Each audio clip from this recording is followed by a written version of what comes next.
Physics ઓનલાઈનમાં હાર્દિક સ્વાગત. હવે આપણે ધોરણ 12 ચેપ્ટર 9 અગાઉ અરીસાનું સૂત્ર ભણ્યા.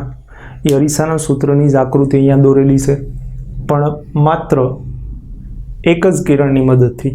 ત્યાં 3 કિરણો અવેલેબલ હતા. એક જ કિરણોના આધારે એ ભણતા પહેલાં મહત્વનો પોઈન્ટ, આકૃતિ સમજતા પહેલાં એક મહત્વનો પોઈન્ટ આપણને આપેલો છે. સૂત્ર તારવ્યા બાદ, અરીસાનું સૂત્ર તરે એના બાદ આપણને ટેક્સ્ટબુક મુજબ એક પોઈન્ટ છે રેખીય મોટવણી, લિનિયર મેગ્નિફિકેશન. હવે રેખીય મોટવણી એટલે શું? મોટવણી જ આમ તો, પણ મોટવણીના 3 પ્રકાર છે, આગળ ઉપર જોઈશું. પણ અત્યારે અહીંયા આપણી પહેલી મોટવણીનો પ્રકાર રેખીય મોટવણી, લિનિયર મેગ્નિફિકેશન. ખરેખર મોટવણીની વ્યાખ્યા આ પ્રમાણે છે: પ્રતિબિંબ ઊંચાઈ અને વસ્તુ ઊંચાઈના ગુણોત્તરને, પ્રતિબિંબ ઊંચાઈ અને વસ્તુ ઊંચાઈના ગુણોત્તરને મોટવણી કહેવાય. એટલે સૂત્ર આપણી સમક્ષ આવે m = h'/h. વસ્તુ અહીંયા કોણ છે આપણી? તો કે AB, આની ઊંચાઈ એટલે h. a', b' એનું પ્રતિબિંબ છે. આપણે અગાઉની આકૃતિમાં કીધું હતું કે વસ્તુ C થી દૂર હોય તેનું પ્રતિબિંબ C અને F ની વચ્ચે રચાય. કયા લેન્સમાં? અંતર્ગોળ લેન્સ, અંતર્ગોળ અરીસામાં. લેન્સ નહીં, અરીસો, પરાવર્તન. મૂળ વાત ઉપર આવીએ. અથવા h' ની જગ્યાએ hi પણ લખાય. hi means height of image, ho height of object, વસ્તુ ઊંચાઈ અને પ્રતિબિંબ ઊંચાઈનો ગુણોત્તર. આ પર રજૂ કરી શકાય કે આ પર રજૂ કરી શકાય. આ એક મોટવણીનું સૂત્ર થયું. સૂત્ર પરથી જ કહી શકાય કે મોટવણીનું એકમ, તો કે એકમ ન હોય, એકમ વિહીન. શું કામ? સમાન રાશિનો ગુણોત્તર. પારિમાણિક સૂત્ર પણ ન હોય એટલે પરિમાણ વિહીન. બીજો મહત્વનો પોઈન્ટ, મોટવણી શું કામ ભણવી આપણે? શા માટે ઉપયોગી છે મોટવણી? તો કે મોટવણી એટલા માટે ઉપયોગી છે કે આપણું વસ્તુ ઊંચાઈની સાપેક્ષ,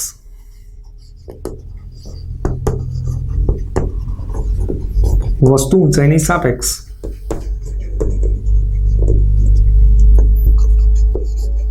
પ્રતિબિંબનું ઊંચાઈની રજૂઆત કરી શકીએ. આને સમજાણું થોડું જટિલ આવ્યું. અરે ભાઈ, આપણે ધોરણ 10માં આવું કહેતા કે અનંત અંતરે વસ્તુ હોય તો પ્રતિબિંબ ક્યાં રચાય? C પર. અંતર્ગોળ અરીસા માટે અનંત અંતરે વસ્તુ હોય તો પ્રતિબિંબ ક્યાં રચાય? C પર. અને પછી એના પરિમાણમાં આપણે આવું કહેતા, કેવડું? તો કે વસ્તુ કરતાં અત્યંત નાનું. આ સરખામણી કરીને વસ્તુ સાથે કોની સરખામણી કરી? પ્રતિબિંબની. એ સરખામણી ખરેખર આપણને મોટવણી નામની રાશિથી સરખાવી શકાય. બીજું આપણે એ લખતા એના પ્રકારમાં વાસ્તવિક અને ઉલટું. અનંત અંતરે વસ્તુ હોય, પ્રતિબિંબ C પર રચાય અંતર્ગોળ અરીસામાં, અત્યંત નાનું, અને આપણે એવું કહેતા કે વાસ્તવિક અને ઉલટું. તો આ વાત પણ આપણે મોટવણીના આધારે કરી શકીએ. કેવી રીતે એ પણ જોઈએ, આગળ ચર્ચા કરીએ. હવે અહીંયા એક સૂત્ર તો આપણી પાસે તૈયાર છે, h'/h. હવે બીજું સૂત્ર અંતરના ફોર્મમાં, એટલે અંતર ક્યાં છે આપણી પાસે? પ્રતિબિંબ અંતર અને વસ્તુ અંતર. u એટલે વસ્તુ અંતર અને v એટલે પ્રતિબિંબ અંતર. આના સ્વરૂપમાં આ સૂત્ર મેળવવું મોટવણીનું. તો મોટવણીનું એ સૂત્ર એ મેળવવા માટે આપણને આકૃતિમાં સામાન્ય વાત કરી દઉં તો AB આપણી વસ્તુ છે, a', b' એનું પ્રતિબિંબ છે. AB ઊભી છે, એનું પ્રતિબિંબ ઉલટું થઈ ગયું. વાસ્તવિક અને ઉલટું. વાસ્તવિક અને ઉલટું આપણે મેં તમને અગાઉ પેલા પોઈન્ટ રીડ કરવાના કીધા હતા અરીસાના સૂત્ર ભણતા પહેલા. 4 પોઈન્ટ આપેલા છે કે કિરણાકૃતિ દોરવી તો એના માટેના એ 4 પોઈન્ટ મહત્વના છે.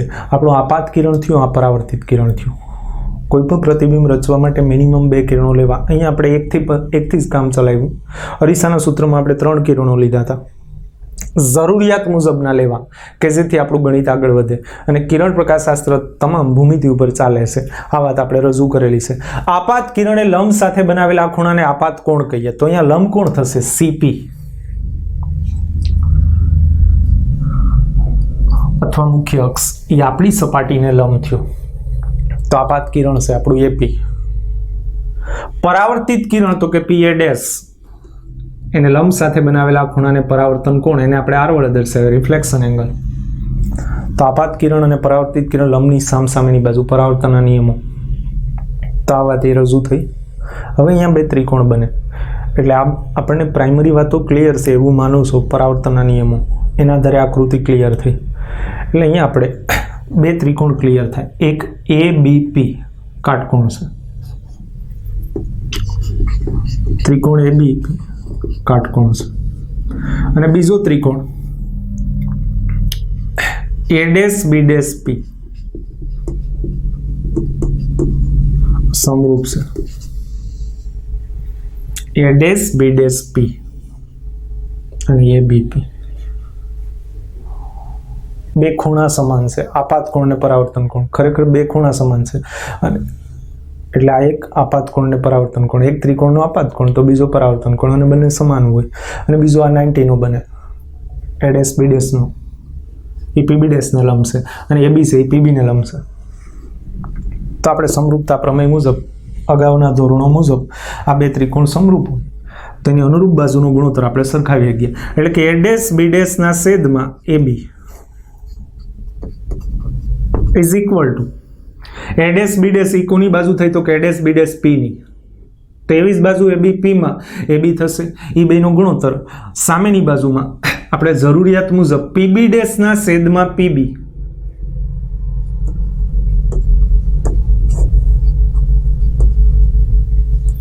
કરણની અહીંયા જરૂરિયાત નથી, આપણે અંતરના ફોર્મમાં. અને આ શું કામ તો કે A'B'B એટલે આપણી પ્રતિબિંબ ઊંચાઈ H', AB એટલે વસ્તુ ઊંચાઈ H, અને સામે PB' એટલે V પ્રતિબિંબ અંતર, અને PB એટલે U વસ્તુ અંતર. હવે અહીંયા સંજ્ઞા પ્રણાલી લીધેલી છે ટેક્સ્ટબુકમાં, આપણે પણ લઈ શકીએ. હવે H'/H એટલે જ કોણ? M બોલે તો મોટવણી. H'/H એટલે મોટવણી. એ પહેલા સંજ્ઞા પ્રણાલી જરા લઈએ. તો મુખ્ય અક્ષની ઉપરની ઊંચાઈ ધન ગણાય. સંજ્ઞા પ્રણાલી પ્રમાણે કોઈ પણ અરીસામાં મુખ્ય અક્ષની ઉપરની ઊંચાઈ ધન ગણાય. તો આ મુખ્ય અક્ષ થઈ, એની ઉપરની ઊંચાઈ H થઈ, એટલે કે વસ્તુ ઊંચાઈ ધન ગણાય. મુખ્ય અક્ષની નીચેની ઊંચાઈ ઋણ ગણાય, એટલે ઋણ થશે. આપાત કિરણની દિશાના અંતરો ધન ગણાય, એટલે અહીંથી આ તરફના. એક વાત ક્લિયર રાખો, અંતરોમાં બધા અંતર ધ્રુવથી માપવા. આ બધું તો પહેલા ચોખવટ કરેલી છે. એટલે આપાત કિરણ આમ થયું તો આ તરફના અંતર ધન ગણાય. આપાત કિરણની વિરુદ્ધ પહેલા તો ઊભી જવાનું ધ્રુવ પાસે, અને આપાત કિરણની દિશા આ તરફ છે તો ધ્રુવથી આ બાજુના અંતર ધન ગણાશે, અને ધ્રુવથી આપાત કિરણની વિરુદ્ધના એટલે આ બાજુના, આ જમણી બાજુ થઈને આ ડાબી બાજુ થઈ આપેલ આકૃતિમાં, તો આ બાજુના અંતર ઋણ ગણાય. તો હવે ધ્રુવથી V પણ આ તરફ છે ને U પણ આ તરફ છે આપેલ આકૃતિમાં, તો બંને ઋણ થશે. ધ્રુવથી V અને U બંને આ બાજુ છે, F પણ આ બાજુ છે, એટલે અંતર્ગોળ અરીસાની કેન્દ્ર લંબાઈ પણ ઋણ હોય. પ્રતિબિંબ અંતર આપેલ કિસ્સામાં ઋણ છે, અને આપેલ કિસ્સામાં વસ્તુ અંતર ઋણ છે. વસ્તુ અંતર તો કોઈ પણ અરીસામાં ઋણ જ આવે, કારણ કે આપાત કિરણની વિરુદ્ધ જ હોય. કારણ કે વસ્તુમાંથી જ આપણે હંમેશા કિરણો દોરીએ, ઉદ્ગમ અથવા વસ્તુ જે કયો તે. તો આ બંને ઋણ થશે. તો આ સંજ્ઞા પ્રણાલી આપણી પાસે ક્લિયર છે. એના આધારે આ સંજ્ઞા પ્રણાલી કારણ લેશું. સંજ્ઞા પ્રણાલી ફરી સંજ્ઞા પ્રણાલી કેમ તો કે હંમેશા અરીસામાં બધા અંતરો ધ્રુવથી મપાય. એટલે કે ધ્રુવને આપણું ઉગમ બિંદુ કીધું, તો ધ્રુવ પાસે ઉગમ બિંદુમાં ઊભી જાઓ.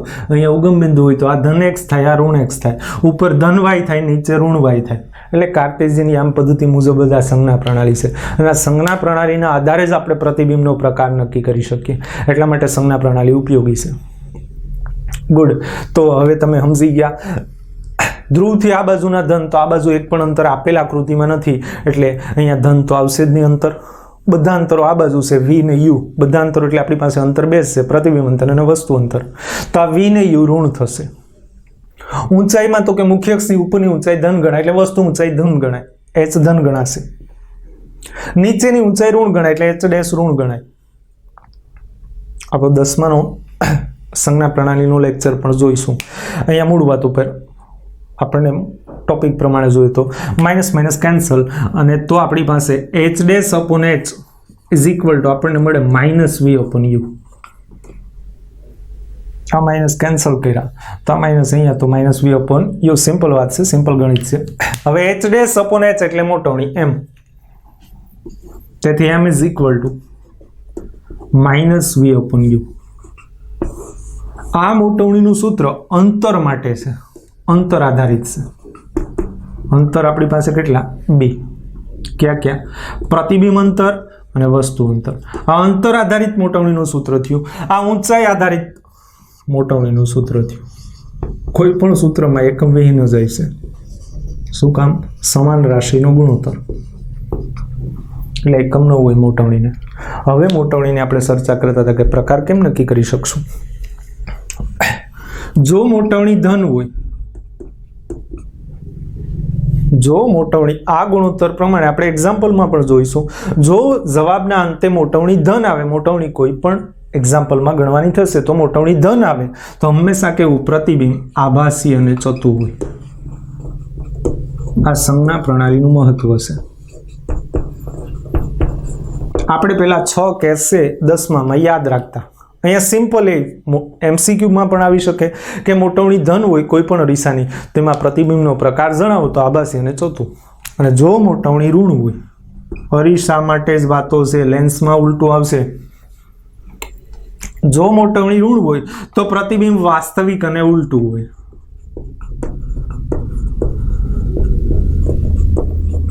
એટલે આ વાત આપણને ક્લિયર થઈ ગઈ.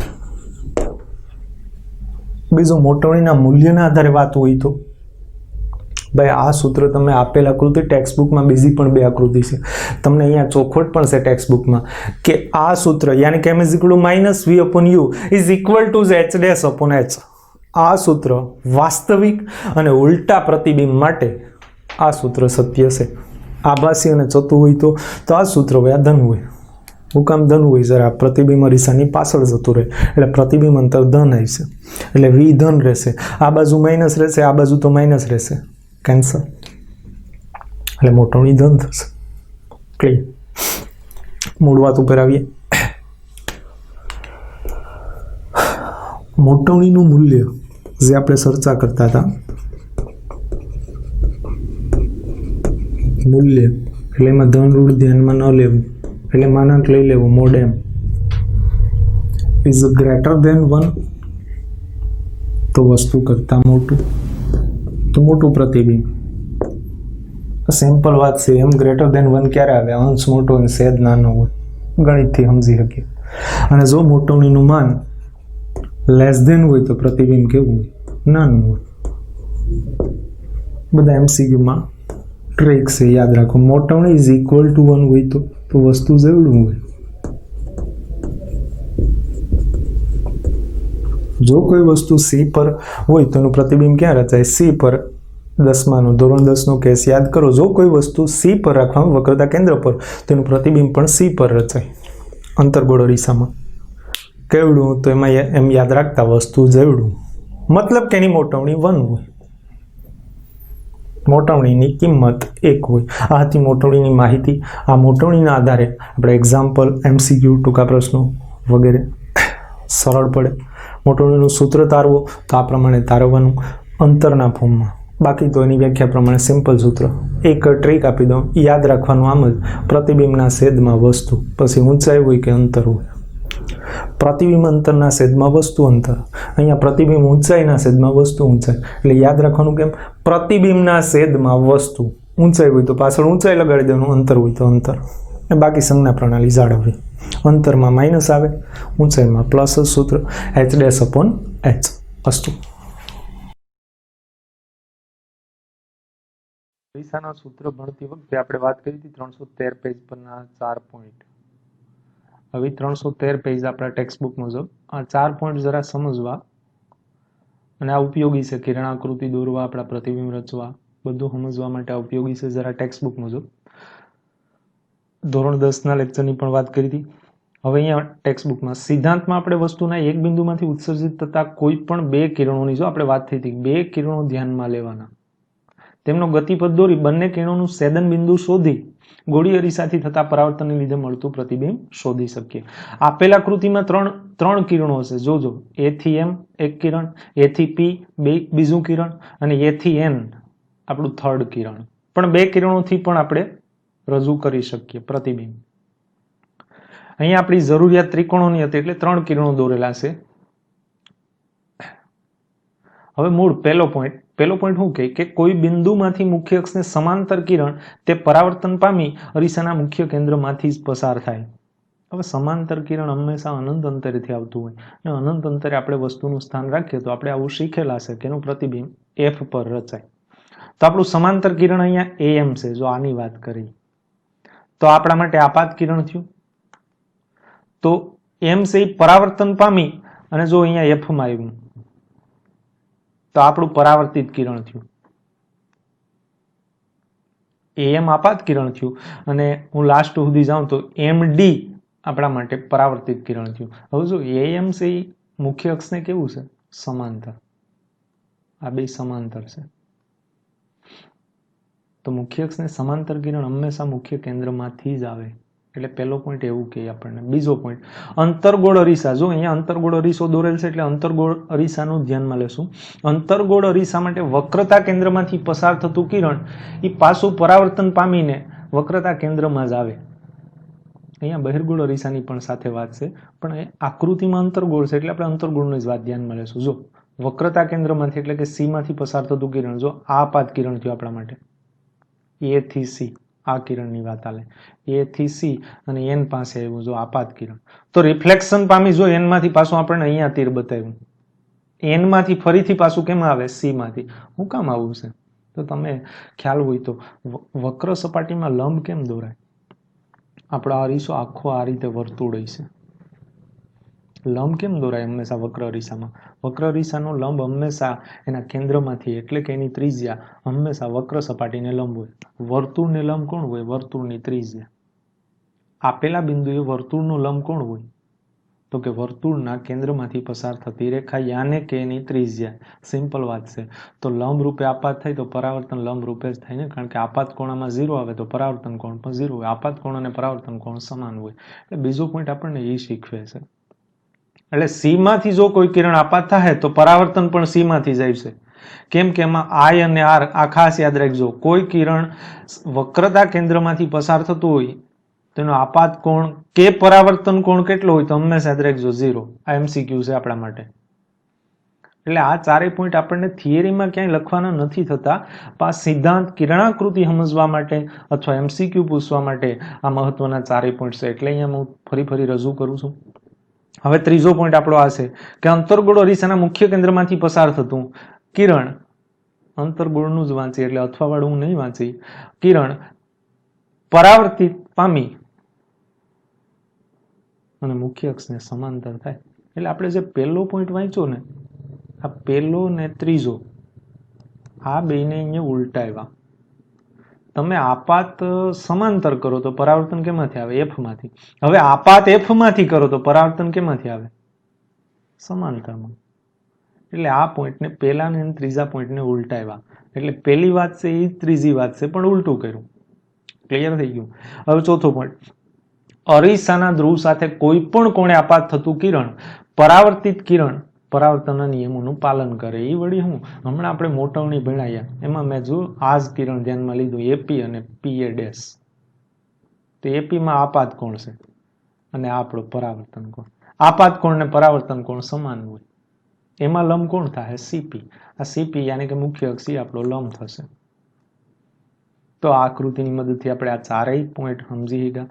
હમણાં મોટવણીના સૂત્રમાં બની એ જ વાત અહીંયા રજૂ થઈ ચોથા પોઈન્ટમાં કે અરીસાના ધ્રુવ સાથે કોઈ પણ કોણે આપાત થતું કિરણ પરાવર્તિત કિરણ પરાવર્તનના નિયમોનું પાલન કરે. હવે પરાવર્તનના નિયમો તમને ખબર છે, આપાત કોણ ને પરાવર્તન કોણ સમાન હોય.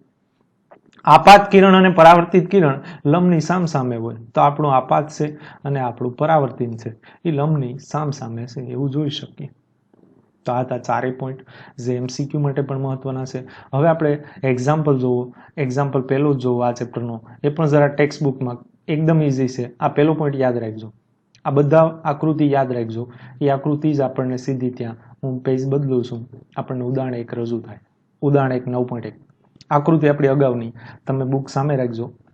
અંતર્ગોળ અરીસાની નીચેની અર્ધ પરાવર્તક સપાટીને અપરાવર્તક દ્રવ્ય વડે ઢાંકી દીધી છે. હવે જો અંતર્ગોળ અરીસો આપણો આ પ્રમાણે હોય, એમાં અડધી ઢાંકી દીધી, એટલે અડધી ધારો કે આમાં ક્યાંક થાય, તો આ અડધી ઢાંકાઈ ગઈ, એમ માનો નીચેની. આ આપણી મુખ્ય અક્ષ હતી, અહીંયાથી આપણે દોરું તો આ મુખ્ય અક્ષમાં અડધી નીચેની ઢકાઈ ગઈ. હવે નીચેની ભલે ઢકાઈ ગઈ તો મુખ્ય અક્ષ, હવે મુખ્ય અક્ષ કોને કહીએ? અરીસાના મધ્ય બિંદુમાંથી પસાર થતી રેખા. તો હવે મધ્ય બિંદુ અહીંયા જતું રહે, પેલા અહીંયા હતું, હવે અહીંયા જતું રહે.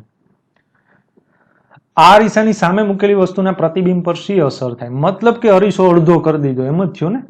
અપરાવર્તક દ્રવ્ય વડે ઢાંકી દીધો એટલે કે અરીસો અડધો જ આપણા સામે છે.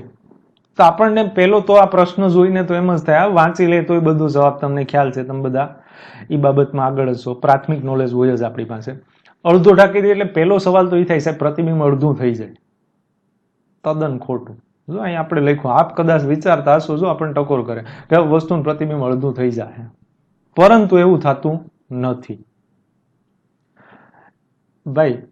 અરીસો પોતાના ગુણધર્મો જાળવી જ રાખે. અરીસો પોતાના ગુણધર્મો શું? તો કે પરાવર્તન કરે. હવે અરીસો અડધો કરવાથી વસ્તુ તો અહીંયા સામે છે, તો એ આખી જ વસ્તુનું પ્રતિબિંબ આપશે ભાઈ. પરાવર્તન તો તમામ કિરણો પામશે. અરીસાના બાકીના ભાગનું દરેક બિંદુ પાસે પરાવર્તનના નિયમો તો લાગુ પડતા જ હોવાથી પ્રતિબિંબ સમગ્ર વસ્તુનું જ મળશે ભાઈ.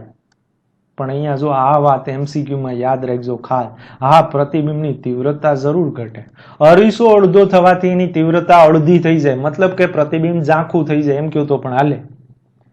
પૂરેપૂરા અરીસામાં તમારું પ્રતિબિંબ જો તો તેજસ્વી હોય અને હાફ કરી દો તો તેજસ્વીતા અડધી થઈ જાય. એટલે 9.1 ઉદાહરણ આપણે સમજવાનું આ રીતે છે કે કોઈ પણ અરીસો અડધો કે પા કે પોણો કે જે કરે તે પ્રતિબિંબની સાઇઝમાં કોઈ મેટર નથી આવતી, મતલબ કે એના પરિમાણમાં કોઈ બદલાવ નથી આવતો.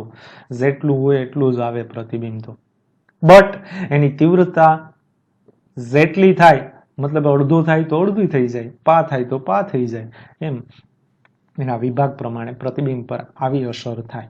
એટલે આ તો પેલું ટૂંકો પ્રશ્ન કયો, એમસીક્યુ કયો, જે કેવું હોય તે. હવે આપણે ઉદાહરણ 2 પણ જરા અહીંયાથી જ ભણી લઈએ, મતલબ કે એ પણ ગણતરી વાળું નથી, એ પણ સમજવા જેવું છે. આ રીતે થિયરેટિકલ ઉદાહરણ છે આપણું 9.2.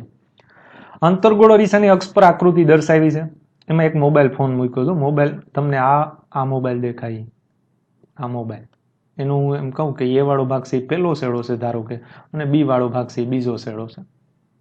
આવું આપણે સમજીએ કે યોગ્ય આકૃતિથી તેનું પ્રતિબિંબ મેળવો. હવે આપણને પ્રશ્નમાં જ આકૃતિ આપી દીધી, એટલે આકૃતિ ખરેખર આપણે દોરવાની છે હવેથી. આ એક આકૃતિ તો મેં રાઈટ પાડી, એ આકૃતિ આપેલ છે.